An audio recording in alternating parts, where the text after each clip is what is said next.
Bonjour tout le monde. Alors, bienvenue par ici. Aujourd'hui, j'ai envie de vous faire une vidéo un petit peu différente de d'habitude.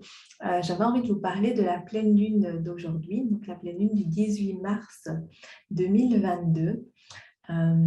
Alors, je vous préviens, ce sera un petit peu freestyle parce que je n'ai pas préparé et j'avais vraiment justement que ce soit quelque chose d'assez spontané et de voir, tiens, qu'est-ce que finalement la carte de cette pleine lune va venir susciter, réveiller en moi comme lien, comme image peut-être, voir un petit peu ce qui est là, ce que ça m'inspire quelque part. Et du coup, euh, je le vois un peu comme mon histoire contée de, de la pleine lune. Donc forcément, ça va passer par mon filtre ici. Et ce que je vous invite à faire, c'est d'être attentif à ça justement, de se dire que c'est une histoire parmi tant d'autres et de voir peut-être s'il y a des choses qui résonnent pour vous, de quelle manière et ce que ça peut vous apporter par rapport à votre propre cheminement personnel. Donc voilà, parce que c'est vrai que je trouve qu'il y a quand même, au-delà de l'aspect plus technique de l'astrologie, il y a aussi des résonances intimes, personnelles avec les cartes et ce que ça vient évoquer pour chacun, ce que ça vient travailler et peut-être que par effet justement de miroir, ça pourra aussi venir toucher des choses qui, qui vont remuer des choses à l'intérieur de vous, peut-être vous donner des petites pistes pour avancer et pour comprendre ce qui se joue pour vous à ce niveau-ci. Donc voilà, je vais arrêter là mon introduction qui commence déjà à devenir bien trop longue et je vais vous faire un partage d'écran pour que vous puissiez avoir cette carte de la pleine lune, donc la carte du ciel de ce matin sous les yeux, puisque la pleine lune a eu lieu ce vendredi 18 à, que je ne dise pas de bêtises, 8h17, heure de Paris. Alors, je vais agrandir un petit peu ça pour que vous puissiez me voir un peu. Voilà, ce serait quand même plus simple. Et je vais vous parler donc de cette pleine lune. Donc, vous voyez la carte ici. Une pleine lune qui a eu lieu donc dans l'axe Vierge-Poisson, puisque le soleil est ici dans le signe des Poissons et la lune dans le signe de la Vierge à 27,40 °, donc presque à la fin du signe. Elle va bientôt entrer dans le signe des Balances si ce n'est pas encore fait. Donc voilà, qu'est-ce que j'ai envie de vous partager par rapport à cette carte? Qu'est-ce qui me vient? Alors la première chose qui m'a assez marquée quand j'ai vu cette carte, c'est que moi j'y ai vu une croix. Et en lien en plus avec l'énergie des poissons, je n'ai pas pu m'empêcher d'y voir un lien avec tout l'aspect christique.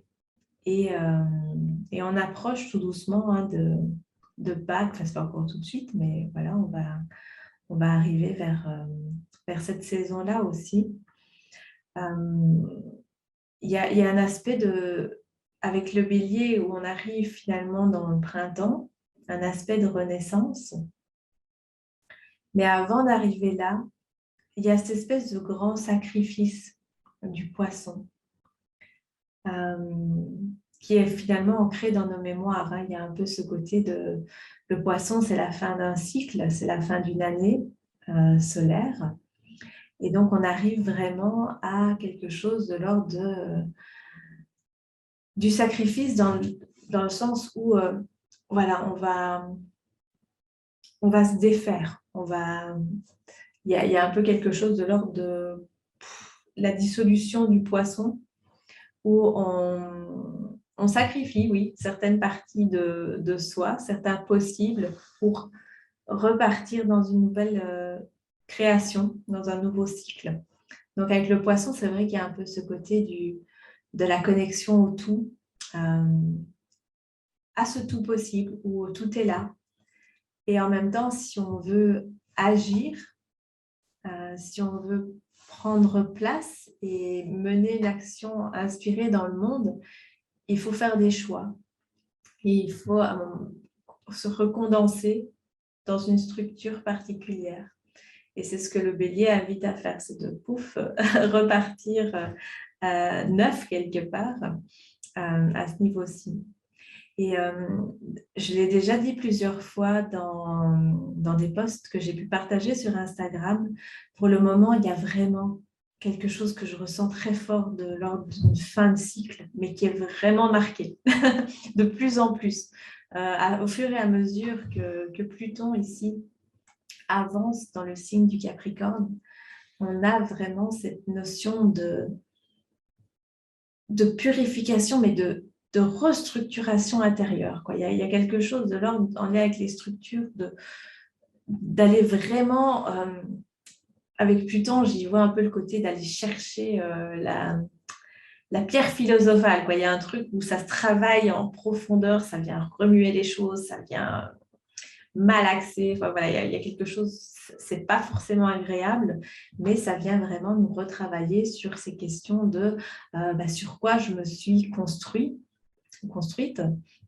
à l'intérieur, de quelle manière je fais société aussi. C'est toutes les questions de structure de manière plus sociale avec le Capricorne, mais ça renvoie aussi à notre structuration interne, du coup, notre verticale quelque part.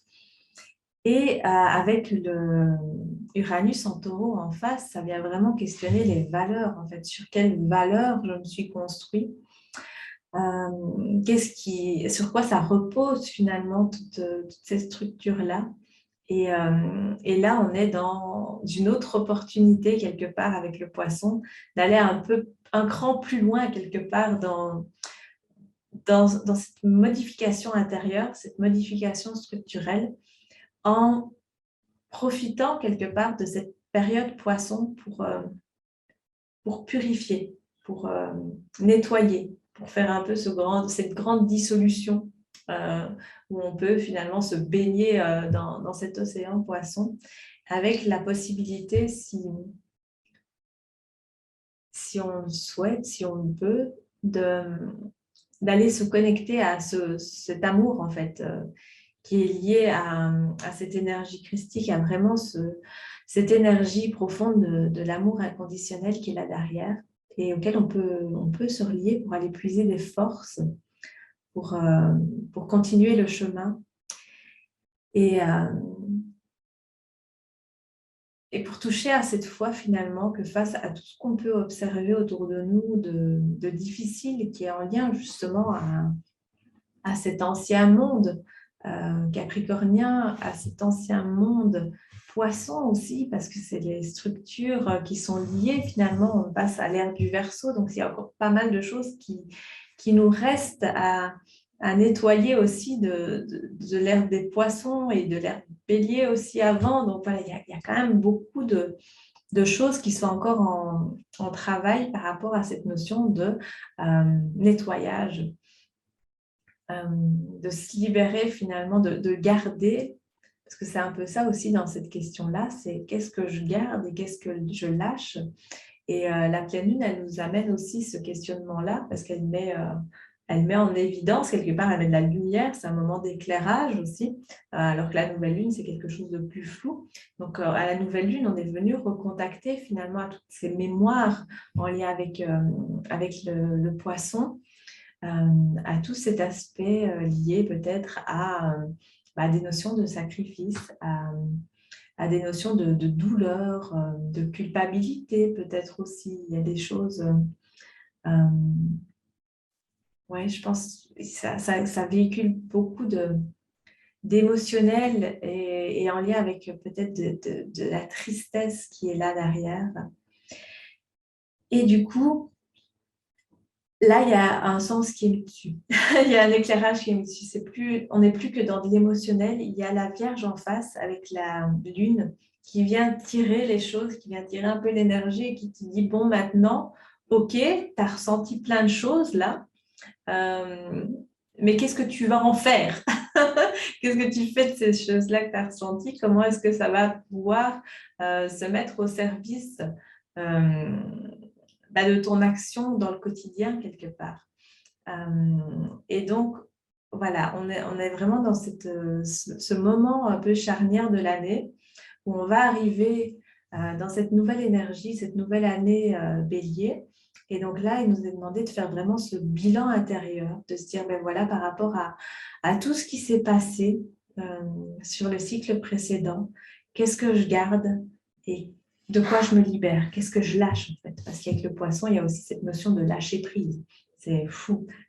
Ça, j'en ai plus besoin. Paf, je lâche, quoi. Je ne cherche plus à essayer de prendre, de machin, de comprendre. Non, c'est à un moment donné, c'est dire pouf, je libère ça, je lâche tout ça. Ça ne m'appartient plus, en fait. Et donc, voilà, il y a de la possibilité maintenant de se libérer de ces choses-là. Il y a cette notion, comme je disais, du coup, de lâcher prise. Et puis, il y a aussi la notion du pardon. Pour pouvoir lâcher, c'est pardonner. Pardonner à soi, pardonner à peut-être d'autres personnes aussi. Avoir vraiment cette capacité ouais, de pardonner. Et il y a l'idée de don qui vient dans ce pardon. Et on est dans cet axe Vierge-Poisson aussi, dans la notion de service. Et donc, comment je vais pouvoir me donner à partir de quelque chose de différent par rapport justement à ces structures intérieures et ces valeurs. Qu'est-ce que je choisis de remettre en place finalement dans le quotidien en lien avec, vous voyez, la croix là, qui donne... Qui termine un peu sur, non, je vais prendre ce sera plus clair ici, qui termine sur le Capricorne tout doucement, qui tire encore à ce niveau-là, mais qui a déjà une partie qui est en Verseau avec Mars et Vénus qui sont entrés dans le signe des Verseaux, qui vont nous parler aussi de ce rapport intérieur, du couple intérieur, mais aussi de son rapport avec cette énergie Verseau. Donc, comment finalement mon équilibre intérieur, mon union entre mon masculin et mon féminin intérieur va pouvoir se mettre dans le collectif, donc ce qui va former mon individualité, mon côté très unique, quelque part, mon unicité, au sein d'un collectif avec le Verseau. Donc, c'est toutes ces questions-là aussi, du coup, quelles sont les valeurs qui me portent vers ce nouveau monde de Verseau, cette nouvelle ère? La question, c'est vraiment de se dire de quelle manière je vais pouvoir entrer dans cette ère du Verseau-là, qui va demander, puisque le Verseau, il est porté par Uranus, donc il va vraiment demander à revoir, à revisiter les valeurs. Derrière, je vois aussi le Pluton, il est en Capricorne, et la planète maîtresse du Capricorne, c'est Saturne. La planète maîtresse du Taureau, c'est Vénus. Et donc là, on a finalement dans les représentations Saturne qui est un peu comme le côté patriarche quelque part, et on a en face Vénus qui est plus le côté vénusien, le féminin, etc. Et c'est vrai que depuis plusieurs années, on voit vraiment qu'il y a de plus en plus cette tension, cette volonté quelque part de quitter des valeurs très patriarcales pour retourner à quelque chose de l'ordre du féminin qui se représente de plus en plus dans nos sociétés avec, comment on appelle, le retour justement de ces énergies. Où il y a de plus en plus de choses qui sont faites pour se reconnecter à cette énergie féminine qu'on porte tous, hein, qu'on soit homme ou femme. Et donc là, je vois vraiment cette tension qui nous demande de trouver un équilibre quelque part. Pour moi, je ne vois pas ça comme le fait de complètement baquer. Pluton, il ne nous demande pas d'éliminer le Capricorne complètement. Il y a plutôt cette notion de se dire, OK, qu'est-ce que je peux garder de beau quelque part? Qu'est-ce qu'il y a derrière, en fait? Derrière toutes les couches. C'est un peu ce travail d'aller chercher le cristal, enfin le truc pur qui se cache derrière ça et sur lequel est venu se greffer plein de choses, plein d'impuretés, etc. Et c'est un peu ce truc-là, c'est de se dire je me débarrasse de toutes les impuretés et je veux vraiment aller rechercher là derrière ce que je peux trouver de lumineux en fait derrière tout le côté boueux, sombre, dur, etc.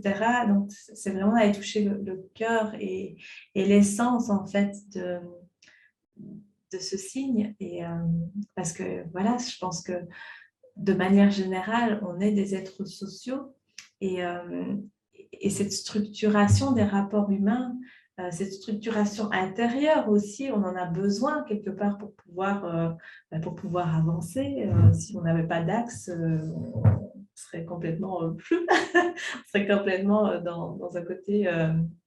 ouais, j'arrive pas à trouver le mot, mais vous voyez ce que je veux dire, un peu cette idée d'être des formes molles comme ça qui ne savent pas vraiment se mouvoir et donc qui partent un peu dans tous les sens. Donc on a besoin quand même de cette structure, de ce côté limitant, concret, etc. Ouais. Donc voilà, il y a pour moi un questionnement à continuer à se poser par rapport à ça et de se dire où je vais par rapport à ces énergies. Mais ça, c'est vraiment quelque chose de plus global, ce n'est pas spécifique à cette pleine lune en particulier. Moi, ce qui m'a surtout marqué ici, c'est cet aspect de croix. Et de se dire que c'est porté d'un côté par le poisson et que la Vierge, elle nous dit quelque part en face avec la lune, descendre ta croix.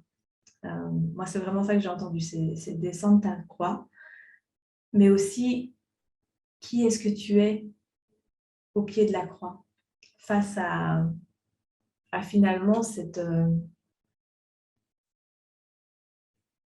amour crucifié, quoi. Il y a vraiment quelque chose de cet ordre-là. C'est par rapport à tout ce qui se passe et cette impuissance que tu peux ressentir par rapport à ce qui se passe autour de toi et la violence et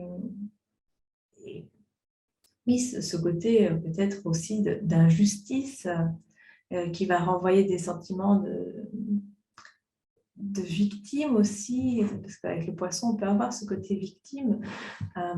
C'est aussi se dire, mais toi, en face, quand tu es là devant, qui tu es, quel rôle tu joues, qu'est-ce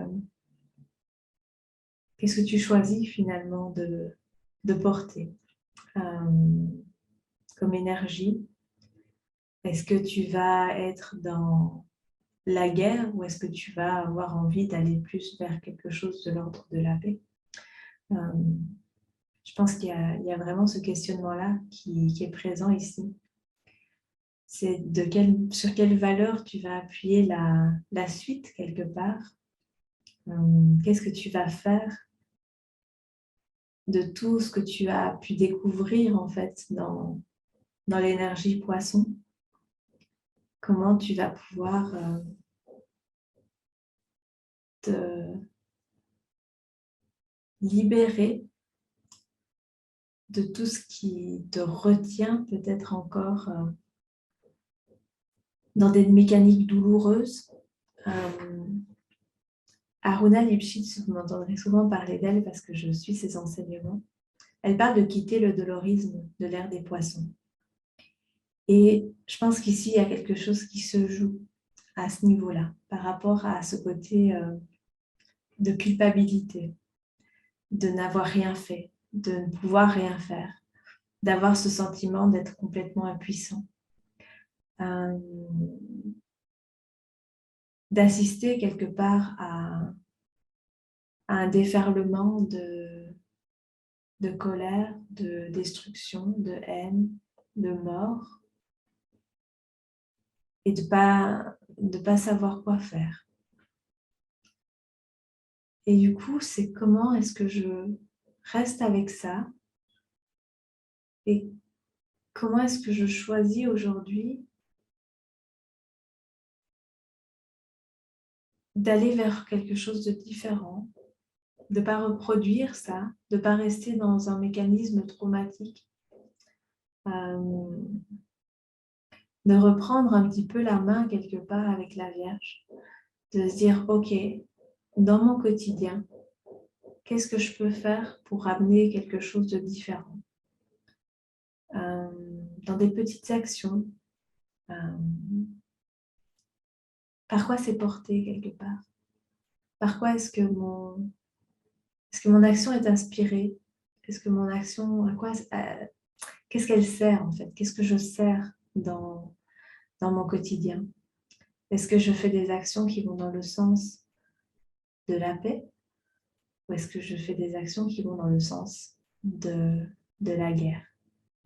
D'entretenir le conflit entre le vieux monde et ce nouveau monde, ces restructurations internes, le conflit entre l'énergie masculine et féminine, avec ce besoin d'aller vers quelque chose de plus léger, de plus aérien,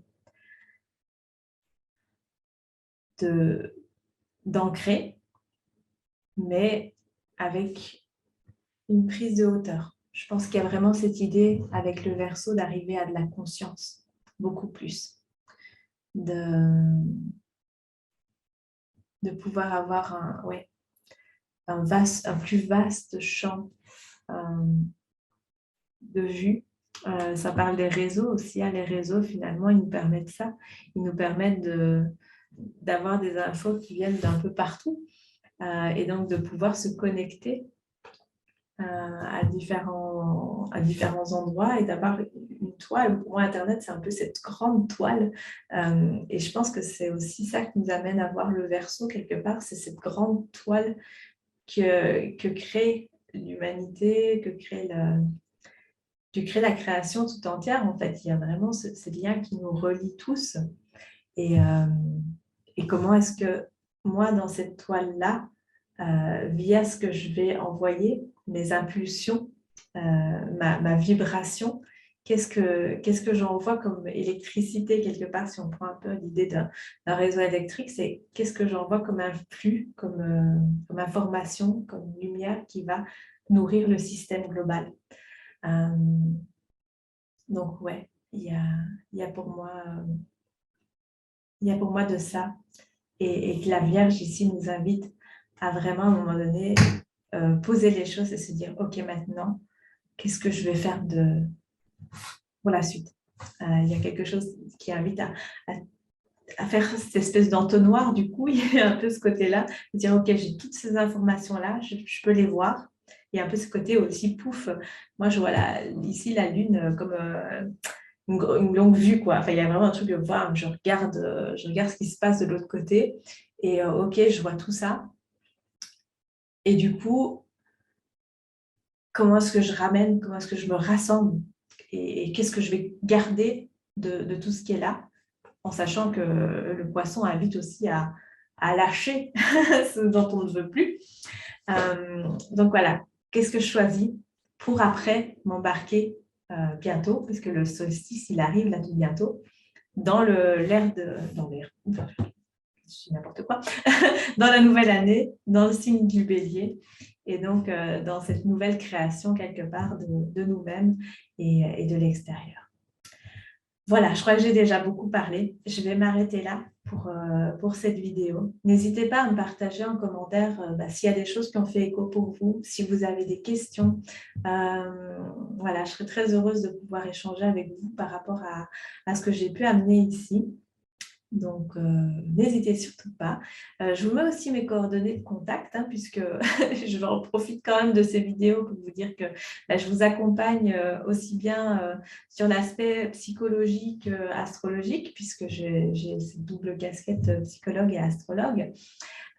Donc, je peux vous accompagner de différentes manières, et donc pour ça, je vous invite à aller regarder mes réseaux sociaux, en particulier Instagram, sur lesquels je suis un peu plus active et où vous retrouverez plus d'infos. Sinon, n'hésitez pas aussi à me contacter pour voir de quelle manière je peux vous accompagner si vous le souhaitez.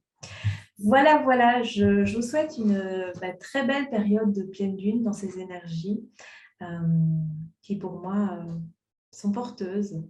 C'est pas facile parce que en tension, mais qui amène quelque chose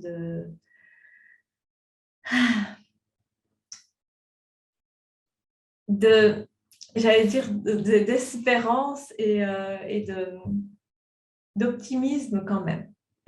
si on se reconnecte à cette foi et à cet amour qu'on peut retrouver dans le signe des poissons, je pense que ça peut nous donner beaucoup de force pour justement avancer dans ces périodes un peu floues, un peu chaotiques, un peu troubles, d'aller toucher à cette lumière qui même si on se retrouve dans le fond de l'eau, où justement on ne voit pas trop où est la surface, etc. Mais il y a cette lumière qui peut percer, qui peut nous guider, se laisser guider par cette lumière. Voilà, je vais terminer là-dessus. Je vous souhaite une très belle suite de journée, de nuit, ou peu importe quand vous voyez cette vidéo. Et à bientôt pour une prochaine fois. Si ça vous a plu, je pense que je referai aussi ce type de vidéo si l'envie se présente. Voilà, à très bientôt.